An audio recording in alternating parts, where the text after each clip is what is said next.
So for the first couple of weeks, it wasn't much of a secret that Vampire Bat was horribly broken. Customs was basically completely run by Vampire Bat. You just faced Vampire Bat double microbe over and over again. You didn't even really need microbe, you could just use any of the other ailment pets as long as you had lots of them. Yeah, it was way too strong, and clearly that was because it had infinite triggers. So I'll show its ability once we finally get to a Vampire Bat later on. But essentially, they give it a limited number of triggers, which I think it's 2. But otherwise, the ability is unchanged, so you can still use it in many of the same ways you did before. You're just not going to be winning automatically. So the idea that I wanted to try with it, since I don't think I'd purchased it at all, maybe I did on day 1, but I'm not sure about after that, is to reset the triggers mid-battle. So we've got the regular bat here, and so it will go off first at start of battle, give weakness to a couple of pets if we get it leveled up in time. That will trigger the Vampire Bat's ability. Hopefully it will remove some important units from the opposing team. And then we're going to use blobfish to reset the triggers on the Vampire Bat. And if you think about that for a second, you'll probably realize that it's very awkward doing that, because if you want to apply weakness a second time, you're going to need to use a faint pet, probably. And that is, in this case, the Frost Wolf. But you could also use Visitor or Flea. And in order to make that work, we're actually going to have to give the Vampire Bat Onion, which is one of those perks that people are constantly requesting that I use. And yet it's just, it's so awkward and it rarely works out. But hopefully we'll only need it for a couple of turns in this game. We'll wait till the end. And it's going to take a little while to get the Vampire Bat online anyway. So here I think the weakness does some good work, and we're actually going to win by 1 HP. Kind of fortunate there. I did sell the rather large baboon, which was a bit risky, but I think I did it just for the alpaca. So there was the Vampire Bat ability. It's exactly the same as before. Enemy gains an ailment, deal damage to it, and then regain that damage's health. And of course, with ailments like cold and weakness, you're dealing extra damage on top as well. So the Vampire Bat actually benefits from that. So for the weakness, it's going to get an extra 3 health, and from the cold, it's going to get an extra 5 health. Which probably is why it was so broken, and you can see here that even with the new ability, it removes 2 units from the opposing team as soon as the weakness hits it at start of battle. There is actually Onion there, but I'm going to wait on the Onion because I've got Husky at the moment. And we'll take the 2 level ups. So we're basically all set in terms of ailments here. It's just a case of trying to get the Vampire Bat up to a point where it's relatively safe from snipes. And then we need a blobfish. In fact, we actually need to get the Vampire Bat to level 2.66. We can't put it to level 3 because then we can't reset the triggers in battle. Actually, there we faced Hawker P going for, I think that was a Griffin game, if I'm not mistaken. So we do get the blobfish here. I'm just going to freeze it and keep it. I'm actually just going to play, I think, base stats blobfish when the time comes.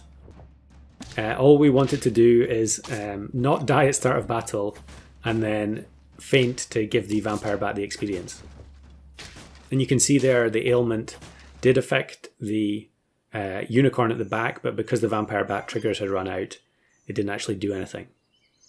So we'll go for the partial level on the Vampire Bat, and that's as far as we're going to take it. Now we just need to find Onion, and you can see I've transitioned over to the cat because we know that we need Onion, so the Husky's not going to work. Now look at this. I run into Flame, and the entire team gets cold because of the Anubis plus a tiger there. Or maybe it was just because of the wombats copying the Frost Wolf. In any case, they had more than enough triggers there to cover my entire team. So we find both the chocolate and the onion, so we can level up the Sabertooth as well. Jump build, I think this actual jump build, this exact same team has been in multiple videos at this point, and I've also seen them in other people's videos.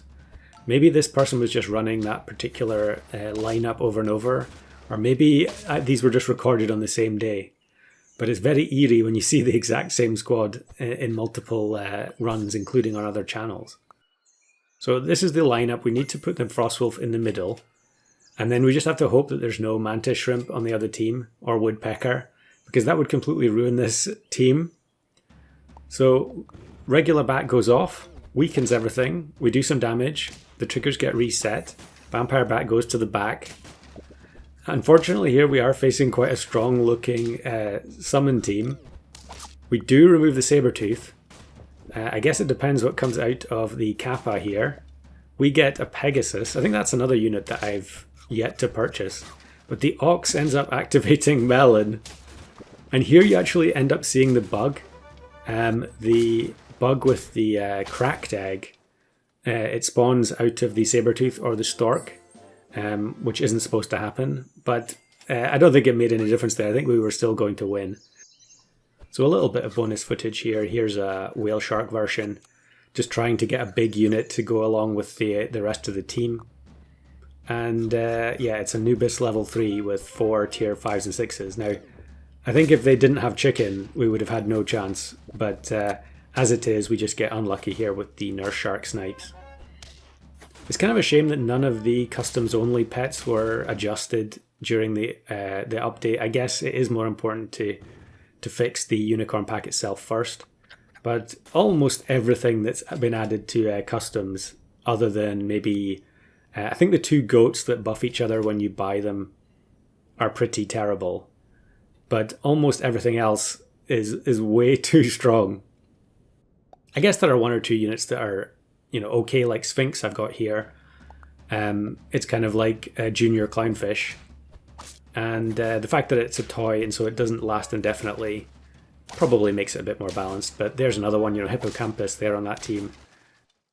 Crazy broken. And you're seeing a lot of teams now just playing, 3 or 4 scalers with Hippocampus and yeah, just going to the moon.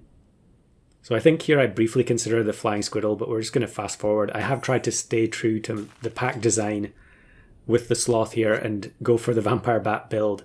But yeah, it's pretty futile at this point, I think. And we're actually going to face another new unit. We do face Kappa again, but Pegasus, I feel like I may have said in another video that Pegasus isn't very good. But having faced it quite a few times recently, it seems an awful lot better than I gave it credit for. Because it's triggering on every summon, I think. And look at the amount of attack there that the Hydra heads end up getting. And so although it looked like we maybe had a good chance there, having killed off 2 units, the rest of their squad ends up just demolishing us.